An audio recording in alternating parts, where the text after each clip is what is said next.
saya Fadila Zahra dari Pendidikan Kimia UIN Jakarta. Nah, pada video kali ini saya akan mencoba melakukan praktikum untuk menguji ketidakjenuhan lemak dengan tujuan untuk mengidentifikasi kira-kira bahan makan yang akan kita uji nanti itu mengandung lemak jenuh atau lemak tak jenuh. Dilihat dari perubahan warnanya ketika kita teteskan dengan iodin. Gimana prosesnya? Tonton sampai habis ya. Nah, sebelum praktikum, kita coba cari tahu dulu yuk, kira-kira alat bahan apa sih yang akan kita butuhkan selama praktikum nanti? Alat yang pertama yang kita butuhkan yaitu gelas plastik. Yang kedua, label nama. Dan yang ketiga, pulpen. Nah, label nama dan pulpen ini akan kita gunakan untuk menamai masing-masing bahan agar tidak tertukar. Adapun bahan-bahan yang akan kita gunakan untuk praktikum nanti, yaitu yang pertama ada zat pengujinya berupa iodin, di sini ada betadin. Kemudian bahan-bahan yang akan kita uji ketidakjenuhan lemaknya itu yang pertama ada santan, ada minyak bekas pakai, ada minyak baru, ada margarin, dan yang terakhir ada keju yang telah dihaluskan. Nah, setelah kita tahu alat dan bahannya, sekarang kita coba praktikum yuk. Langkah pertama yang harus teman-teman lakukan adalah menempatkan masing-masing bahan ke dalam gelas plastik yang sudah disediakan agar pengamatan lebih mudah untuk dilakukan. Kemudian langkah yang kedua, teman-teman teteskan satu persatu sampel dengan larutan iodin yang sudah disediakan masing-masing satu tetes terlebih dahulu. Kemudian dikocok dan dilihat apakah ada perubahan warna dalam masing-masing sampel tersebut. Kita coba ya. Kita teteskan satu tetes.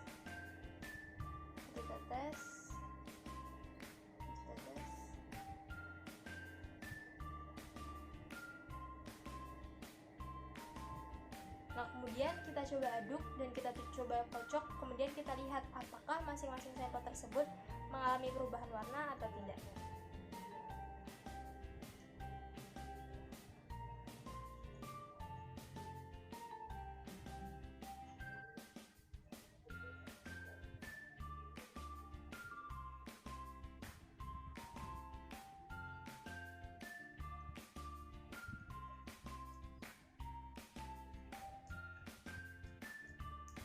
Kita lihat pada santan, ternyata larutan iodin bercampur menjadi warna putih di sini. Jadi perubahan warna santan belum begitu terlihat signifikan. Dan kita lakukan perlakuan yang sama pada sampel yang lain. Penetesan tadi masing-masing bahan sudah saya teteskan dengan larutan iodin. Nah, untuk 3 bahan ini yaitu margarin, santan, dan juga keju saya teteskan masing-masing 4 tetes larutan iodin. Kemudian untuk minyak baru dan minyak bekas pakai saya teteskan 6 larutan iodin untuk melihat perubahan warnanya. Nah, setelah diteteskan dan kemudian diaduk, ternyata pada sampel pertama yaitu keju, larutan iodin dapat larut dengan baik di dalam keju dan perubahan warna keju menjadi sedikit lebih gelap dari warna sebelumnya. Kemudian untuk sampel santan, ternyata larutan iodin juga dapat larut dengan baik di dalam santan. Dan untuk santan sendiri perubahan warnanya tidak ada perubahan warna yang signifikan, warnanya masih tetap putih pucat dan dapat dilihat bahwa tidak ada partikel-partikel yang menggumpal di dalam santan sehingga dapat dikatakan santan dapat melarutkan larutan iodin dengan baik.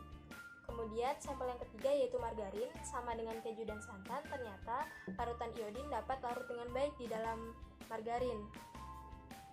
Tidak terlihat ada gumpalan-gumpalan partikel iodin di dalam margarin, jadi sehingga dapat dikatakan larutan iodin dapat larut dengan baik di dalam margarin. Kemudian untuk perubahan warnanya, warna margarin menjadi sedikit lebih gelap dibandingkan dengan warna sebelumnya. Sampel selanjutnya yaitu untuk minyak bekas pakai. Jadi di sini ternyata larutan iodin itu tidak dapat larut dengan baik di dalam minyak bekas pakai karena terlihat di sini masih ada gumpalan-gumpalan yang tertinggal gitu. Dan ketika didiamkan beberapa saat, ternyata gumpalan-gumpalan larutan iodin ini mengendap di bawah dasar minyak sehingga dapat dikatakan ternyata larutan iodin itu tidak larut di dalam minyak bekas pakai. Kemudian untuk minyak baru ternyata sama dengan minyak bekas pakai, ternyata larutan iodin itu tidak dapat larut dengan baik karena terdapat partikel-partikel yang masih tertinggal di minyak gitu setelah dilakukan pengadukan atau pengocokan. di sini dapat dilihat juga bahwa partikel-partikel iodinnya itu mengendap di bawah dasar minyak. Nah, sehingga dari percobaan ini dapat dikatakan bahwa 3 sampel sebelah kiri saya, yaitu ada margarin, santan, dan keju, itu mengandung lemak jenuh, sehingga larutan iodin dapat larut di dalam ketiga sampel ini. Sedangkan pada minyak baru dan minyak bekas pakai itu mengandung lemak tak jenuh, sehingga larutan iodin itu tidak dapat larut di 2 sampel ini. Nah, selanjutnya kita akan coba melihat percobaan pada lemak pada video selanjutnya.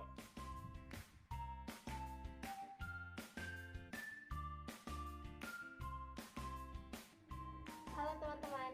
Nah, tadi di video sebelumnya kita sudah membahas mengenai ketidakjenuhan lemak, dan kita juga sudah melakukan uji coba pada beberapa sampel makanan yang mengandung lemak tidak jenuh dan lemak jenuh. Nah, sekarang kita akan melakukan kembali uji sederhana, yaitu kita akan melihat kandungan bahan makanan apakah mengandung lemak atau tidak. Nah, di sini alat-alat yang akan kita gunakan untuk praktikum kali ini, yang pertama itu ada kertas HVS yang sudah diberi tulisan masing-masing sampel. Kemudian yang kedua itu ada label. Yang ketiga itu ada pulpen. Yang keempat itu ada gelas plastik yang digunakan untuk menempatkan masing-masing bahan. Kemudian bahan-bahan yang akan kita uji coba apakah mengandung lemak atau tidak. Yang pertama itu ada pepaya. Yang kedua itu ada margarin. Yang ketiga itu ada wortel. Yang keempat itu ada putih telur. Dan yang kelima itu ada kemiri. Nah, untuk prosedurnya kita akan coba oleskan masing-masing bahan ini ke dalam kertas HVS sesuai dengan tulisan yang sudah kita tentukan gitu. Jadi misalnya pada sudut kiri itu untuk sampel pepaya, sampel margarin, sampel wortel, sampel putih telur, dan sampel kemiri. Nah, nanti akan kita oleskan sesuai dengan ketentuan atau sesuai dengan judulnya masing-masing. Dengan syarat ketika kita sudah mengoleskan kemiri atau putih telur gitu misalnya, nah kita harus mencuci tangan terlebih dahulu. Kita tidak boleh menggunakan jari yang sama setelah menggunakan putih telur, kemudian kita gunakan untuk mengoleskan margarin. Nah, itu akan mempengaruhi keberhasilan dari praktikum kali ini gitu. Jadi pastikan ketika teman-teman ingin mengoleskan bahan-bahan yang akan teman-teman oleskan ke dalam kertas ini harus menggunakan jari yang berbeda, atau teman-teman harus mencuci tangan terlebih dahulu sebelum berganti pada sampel yang lain. Mari kita coba. Nah, di sini bahan pertama yang akan kita coba oleskan ke dalam HVS yaitu ada pepaya. Kita oleskan pada HVS sesuai dengan nama yang telah ditentukan.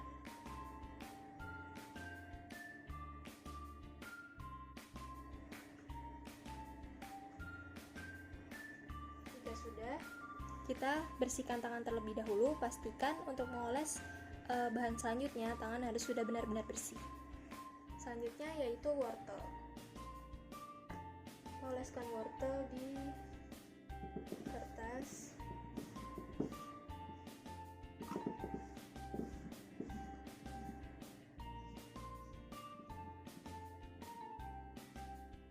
Selanjutnya yaitu putih telur.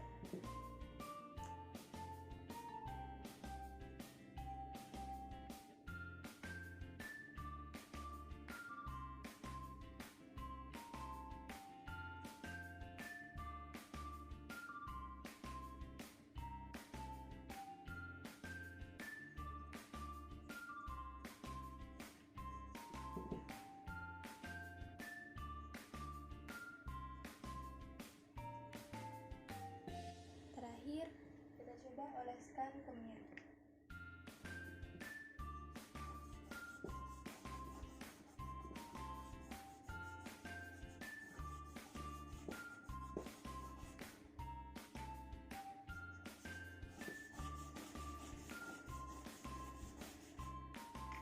Jika sudah, kita coba amati. Nah, untuk melihat hasilnya, kita bisa gunakan bantuan sinar senter atau sinar lampu untuk memperjelas hasil pengamatan kita. Nah, sampel pertama yaitu pepaya, ternyata setelah dioles pada kertas HVS membuat kertas HVS menjadi terlihat lebih transparan. Kemudian begitupun juga pada margarin, ternyata sampel margarin juga membuat HVS menjadi transparan. sedangkan pada wortel ternyata tidak transparan sama sekali. Sedangkan pada putih telur terlihat beberapa bercak sedikit transparan, dan yang sampel terakhir kemiri juga membuat kertas HVS menjadi terlihat transparan. Nah, dari hasil uji coba ini dapat diketahui bahwa sampel-sampel yang ketika dioleskan pada kertas HVS membuat kertas HVS menjadi transparan, artinya sampel tersebut mengandung lemak di dalamnya. Sedangkan sampel yang tidak yang ketika dioleskan ke kertas HVS dan tidak mengubah kertas HVS menjadi transparan, artinya sampel tersebut tidak mengandung lemak di dalamnya.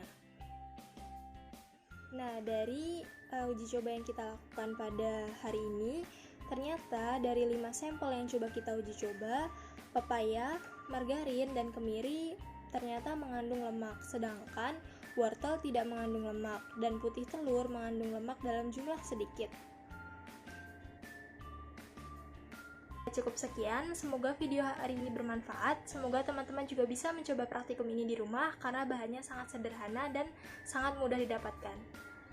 Sekian dari saya. Wassalamualaikum warahmatullahi wabarakatuh. Sampai jumpa.